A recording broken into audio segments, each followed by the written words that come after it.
This video was created by VinylicPuma of VinylicPumaGaming.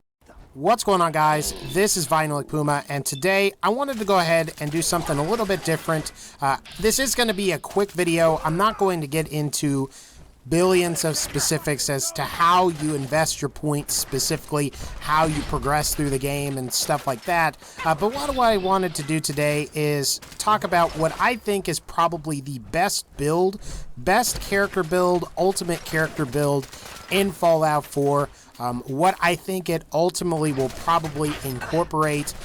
And so I guess let's go ahead and just get started. So I know some of the people that play a stealth build are going to be kind of upset that I say this, but I think the best build in Fallout 4 is going to be a build that maxes out the strength stat, the intelligence stat, the charisma stat, and then maybe you could have a secondary focus in either luck, perception, or endurance. So mainly I'm going to talk about why I think strength, intelligence, and charisma are really the three best special stats in Fallout 4 for just most characters in general. So let's go ahead here and we'll start with strength. I think of the three, the strength special stat may actually be the best, as the higher your character's strength stat, the more items you can carry, so it boosts your carry weight, and the higher damage your melee and unarmed attacks are. So for example, if you have 4 strength versus 10 strength, a 4 strength on a melee weapon is going to deal less damage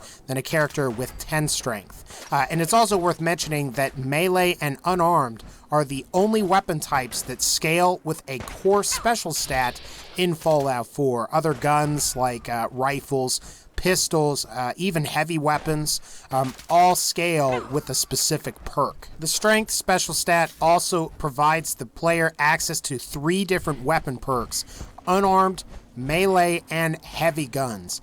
Both unarmed and melee weapons don't consume ammo, obviously. Another thing that's worth mentioning is that a certain unique melee weapon can be acquired relatively easily and early in the game and will outperform most other weapons. For those of you that are familiar with Fallout 4, I am mainly talking about Pikmin's Blade combat knife, which has a wounding legendary effect on it.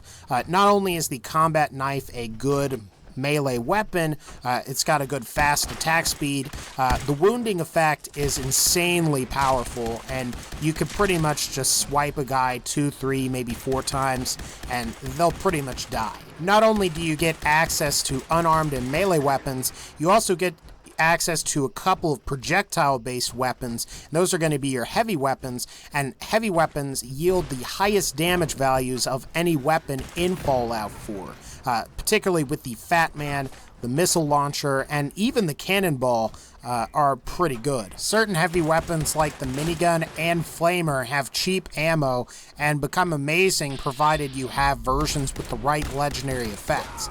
And those would be like explosive, wounding, freezing, or even plasma infused.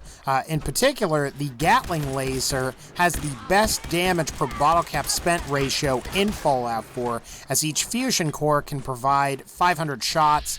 And I mean, a fusion core at about 11 charisma costs about 258 bottle caps. The strength special stat is also home to essential utility perks like Strongback, Armorer, and Blacksmith. Strongback, for the most part, just increases your carry weight. Armorer allows you to improve various armors, much like how Gun Nut and Science allow you to improve certain weapons. And this is really useful if you're going to be using power armor or not.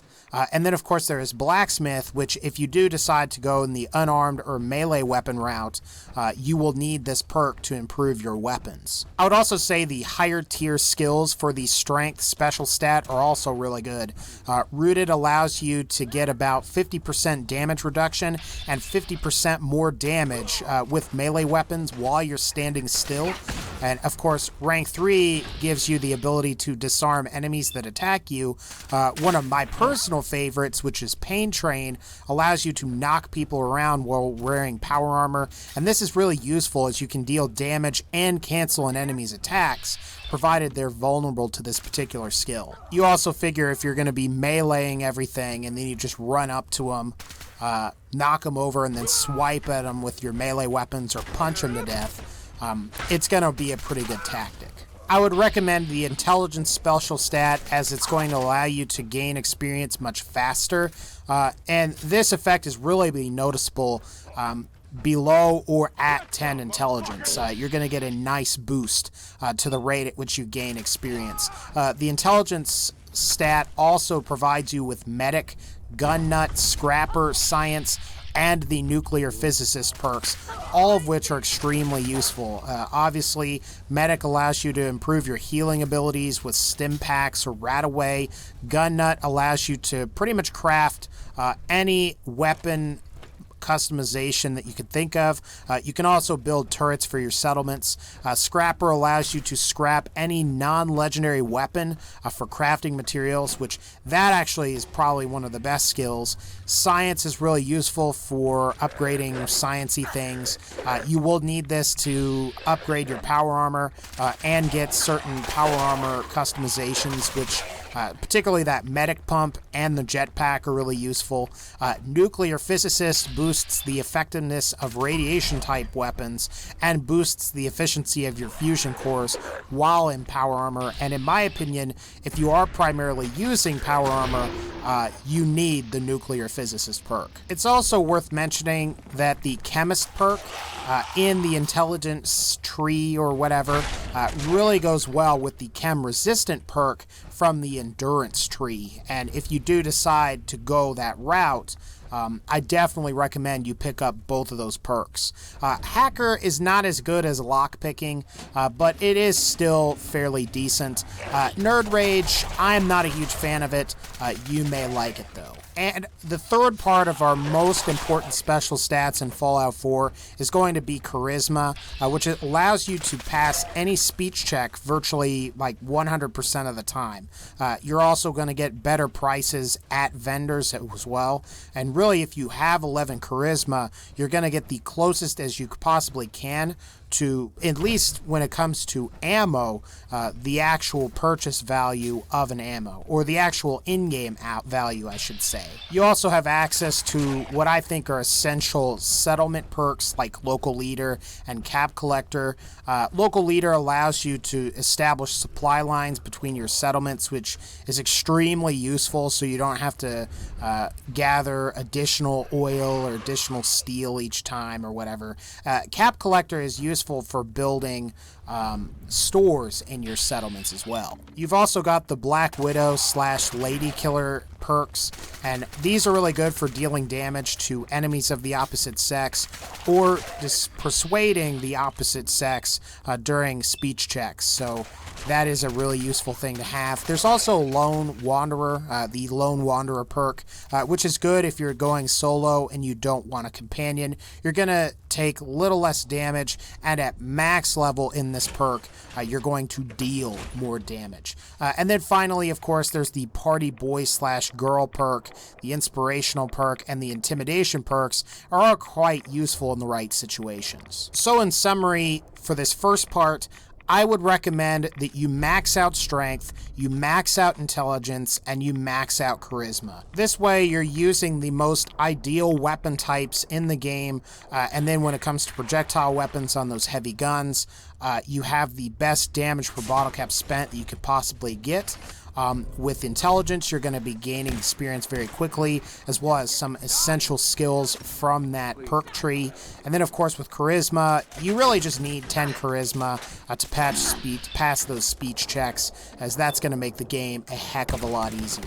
Now, the question now is where do you go from there? I would recommend these in the following order.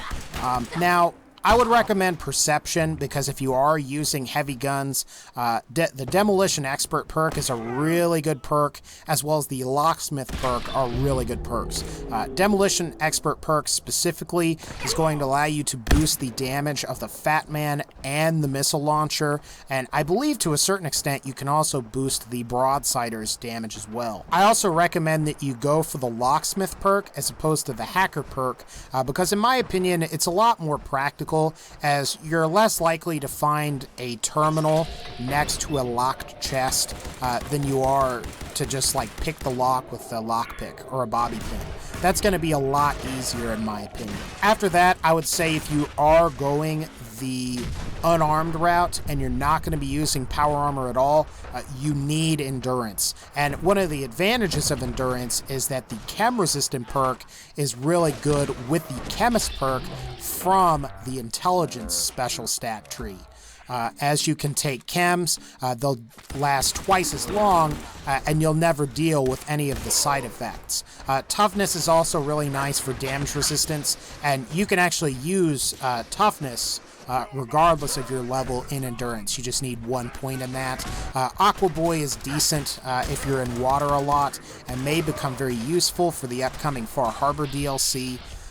And mostly, there are other good perks like solar powered as well, if you're out in the daytime for the most part.